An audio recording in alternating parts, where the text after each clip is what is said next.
Assalamualaikum warahmatullahi wabarakatuh. Kali ini aku mau ngebahas tentang gimana sih tipsnya atau cara biar kepala anaknya itu nggak peyang. Nah, di sini ada bantal. Nah, di sini ada bantal, handuk, sama kain bedong. Nah, ini aku jelasin tentang bantal yang dalamannya bolong gini ya, bulat.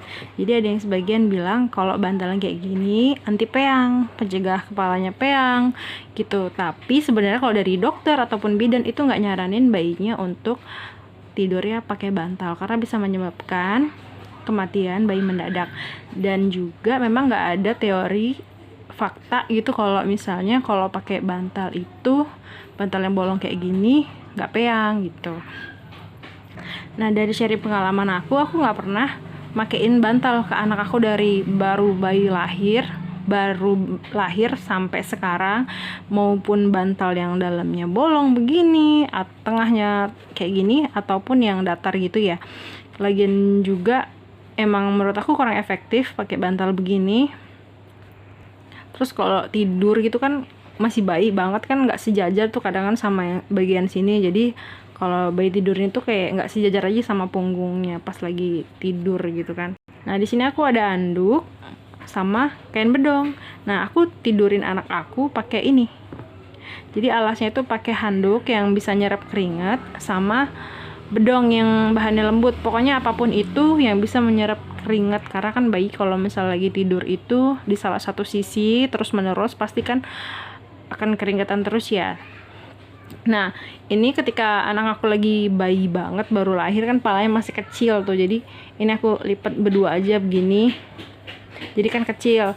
Nah, ketika dari 0 bulan ya sampai 1,5 bulan, nanti kalau dia udah bisa hadap kanan dan kiri, palanya udah bisa gerak sendiri. Nah, ini aku lebarin. Jadi dia kalau misalnya hadap ke kanan dan ke kiri sendiri, jadi tetap masih dialasin ini. Jadi kalau misalnya keringatan tetap nyerap sebagian sisi sini dan sebagian sisi sana. Nah, jadi di sini aku mau naruh bayi aku ketika lagi tidur, posisinya gimana biar palanya nggak peyang. Jadi gini kita naruhnya. Kepalanya itu tuh miring gini nih, plek, sampai nempel sama kain ini. Tidur, jadi dia tuh tidur posisinya gini, miring kepalanya, tapi badannya tetap tegap ya. Ini habis ditaruh, terus dibenerin lagi palanya, biar bener-bener pipinya itu tuh nempel sama ini kainnya.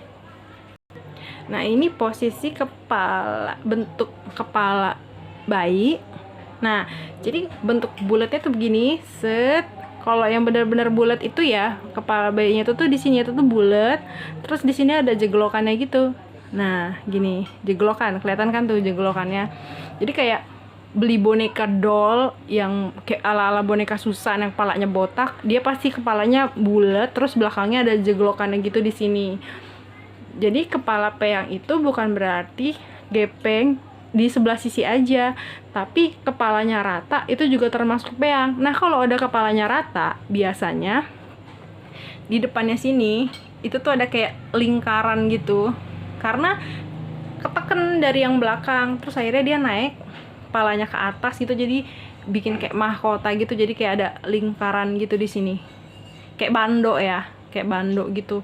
Kalau kepala belakangnya itu rata, itu sih biasanya karena ini di tidurnya hadap ke depan terlalu lama, jadi nggak ganti posisinya di situ aja itu. Nah, bikin kepala bayinya rata.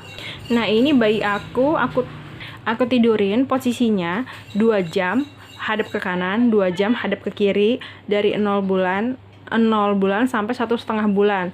Nggak pernah jarang banget aku hadapin ke depan gini. Nah, ketika anakku sudah masuk 2 bulan, itu kan bayi udah bisa hadap kanan, hadap kiri sendiri, palanya udah bisa gerak sendiri.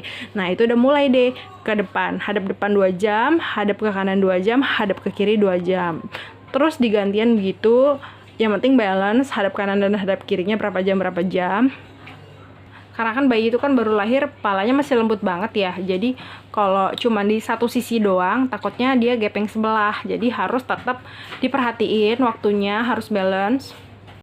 Terus sesekali bayinya juga kadang-kadang boleh dimengkurepin. Aku juga bayi aku sesekali aku mengkurepin, cuman harus diperhatiin dan harus diawasin, nggak boleh ditinggal kemana-mana, jangan ikutan tidur, jangan ditinggal masak, harus selalu diawasin karena takut pas dia lagi tidur mengkurep hidungnya itu hidungnya ketutup. Nah gitu. Kepala bayi peang ini harus diperhatiin karena apa? Apalagi kalau bayinya cowok ya, bayinya cowok itu kan kalau udah gede pasti dong kelihatan tuh pas lagi pangkas rambut, kepala botak. Kenapa kepala botak itu mahal? Karena nggak semua bayi punya kepala bentuknya bagus, kepalanya bulat sempurna gitu. Nggak ada, jarang. Terus bisa menurunkan tingkat kepercayaan dirinya juga. Kalau anak perempuan kan kalau misalnya kepala peang masih bisa ditutupin tuh pakai jilbab ataupun rambutnya panjang, jadi ketutupan. Tapi kalau anak laki kan susah ditutupin ya kalau kepalanya peang. Jadi kita harus ngejaga. Nah, ini bentuknya gini ya, harus plak gini. Nah, gimana kalau misalnya anaknya kepalanya madep miring lagi, ditaruh ke sini nggak nempel banget. Nah, ini kalau buat bayinya gerak-gerak, jadi dia miringnya nggak miring banget, miringnya cuma setengah. Nah, itu kan bikin miringnya jadi separoh gitu kan. Nah, itu kita ganjel pakai guling. Gini aja, kita angkat terus kita ganjel. Nah, ini sama aja kayak ngunci. Jadi kalau misalnya udah dibeginiin, dia udah nggak kemana-mana, kekunci. Jadi dia mau hadap kepalanya ke sana juga berat karena ini kekunci. Nah, kalau dia udah tidur pules, ini bisa diangkat aja gitu.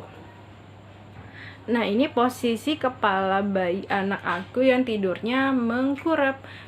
Nah, perhatiin ya hidungnya jangan sampai ketutupan ataupun kegencet tuh, jadi nempel.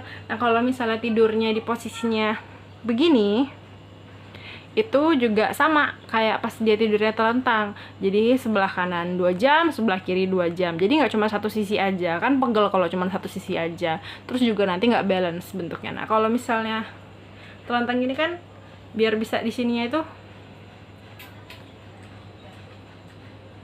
bentuknya jadi bagus gitu, di sini tuh bulat nih, bulat jeglok begini. Nah, segitu aja sharing dari aku juga, tips untuk biar kepala bayinya nggak peang. Terima kasih untuk yang udah nonton video aku, semoga bermanfaat. Kalau mau ada yang mau ditanyain atau ada kekurangan dan kekurangan dan kesalahan, bisa di komen. Terima kasih. Wassalamualaikum warahmatullahi wabarakatuh. Jangan lupa untuk subscribe.